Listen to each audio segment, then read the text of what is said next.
All right, so in our last video, we discussed the psychiatric explanatory models of domestic violence, of intimate partner abuse. And now we're going to talk about the social psychological models.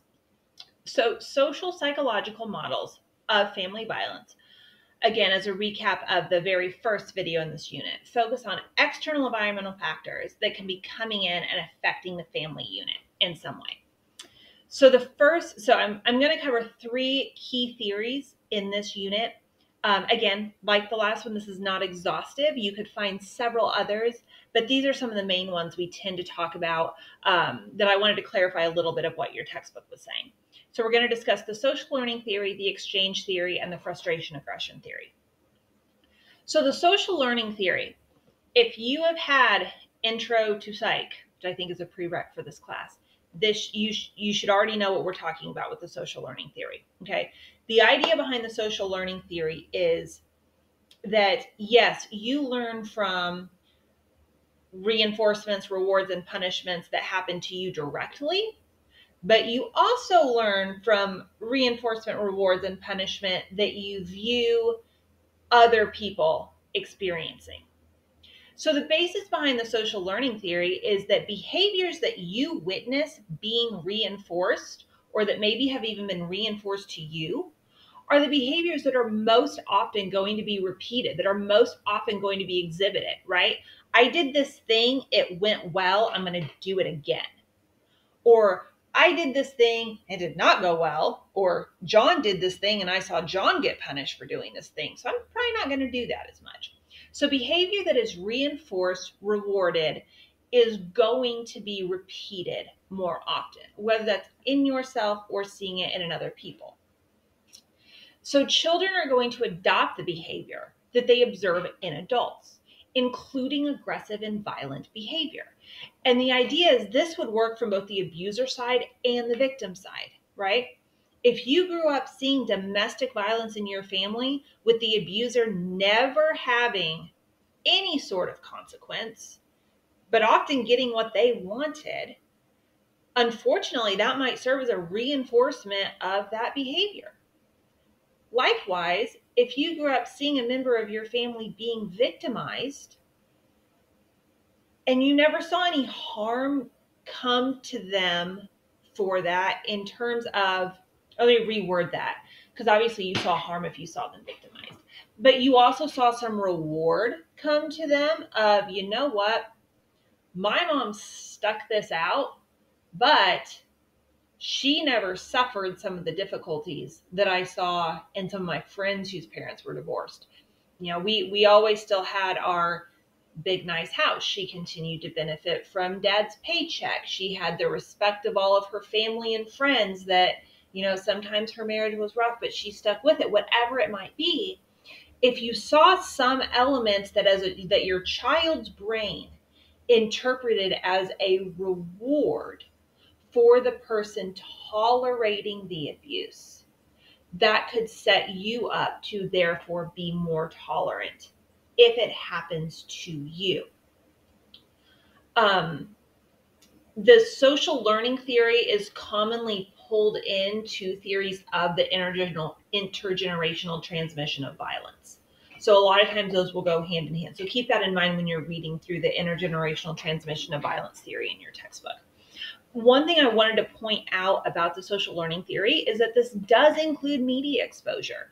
Now, we'll get into media exposure more when we talk about the social cultural theories, but the idea is, if as a child, as a teenager, as a young adult, if you're watching movies, if you're watching TV shows where the abuser gets what they want, the violent individual gets what they want, no harm comes to them in the end and they get their way, that's going to also set up a very dangerous reinforcement model, because you've witnessed violence be rewarded, violence be reinforced.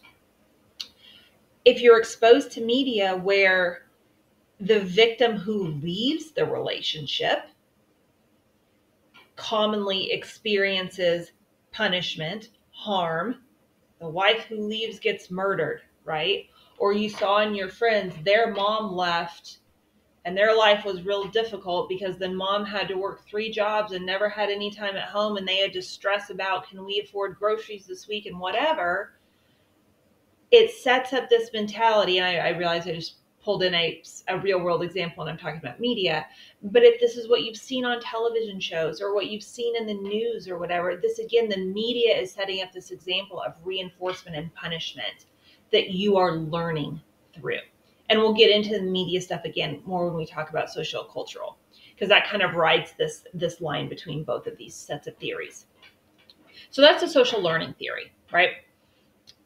Reinforcements, rewards, punishments have happened to me. I've witnessed reinforcements, rewards, punishment happen to other people.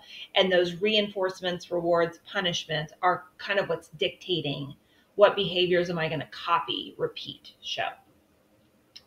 The next set is the exchange theory. And the exchange theory is really kind of similar in that you're starting from a baseline of we are acting according to a system of our rewards and punishments. So within the exchange theory, we would say in a family violence scenario, the aggressor is determining the costs versus the rewards of their actions. How could this pay off for me versus what is this going to cost me? And so this theory is proposing that an individual could resort to using violence in order to get the end result that they want, as long as there's not going to be a big cost that outweighs that. I'm going to use an example that involves sexual violence, just as a little trigger warning. As I said in the intro to the course, this whole course has one huge giant trigger warning, but I'm specifically going to use a rape example for this, just as a disclaimer. One example of exchange theory that we actually see being very relevant today with how widespread pornography use is and how increasingly violent a lot of pornography is becoming is, say you have an individual who has begun watching pornography, and as often happens with pornography, the extremity of the content that they're wanting is increasing. So they then begin watching violent pornography. They begin watching rape fantasy pornography. And you have this individual who then is adopting this rape fantasy. They're watching this and they're thinking, I want to experience this. They look over at their partner. And they're kind of outweighing the pros and cons here of, if I do this, I get the thing I want. I get to experience this fantasy that I've built up in my head. How big is the cost going to be? So they act out on it. And maybe their partner is quiet for a few days.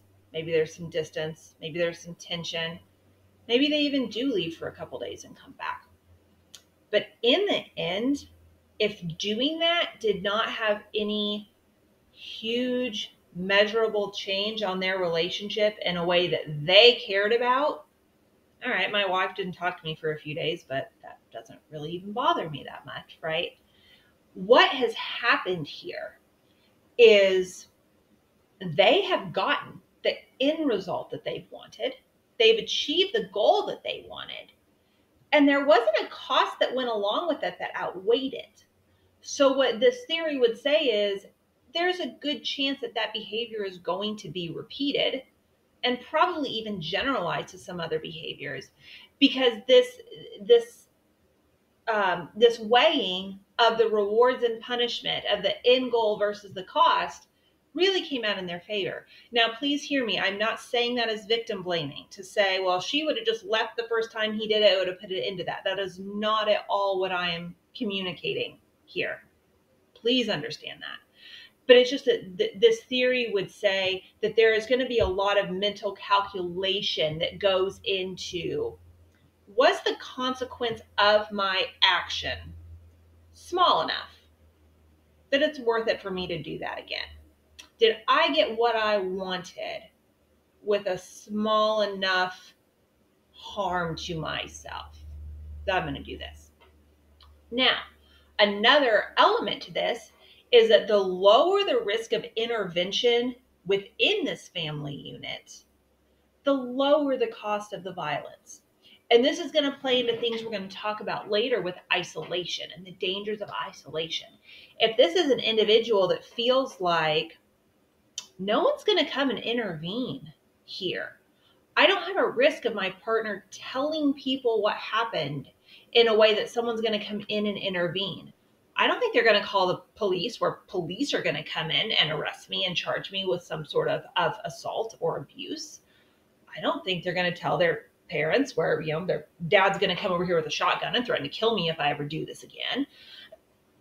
Like, if the abuser perceives a low risk of intervention within that situation, according to this theory, that is going to decrease the cost of violence, which again is why this theory would say those first steps of isolation that you tend to see as a red flag in family violence scenarios should be taken seriously, because what that isolation is doing is lowering the risk of intervention. And that is a hugely dangerous factor, according to this theory.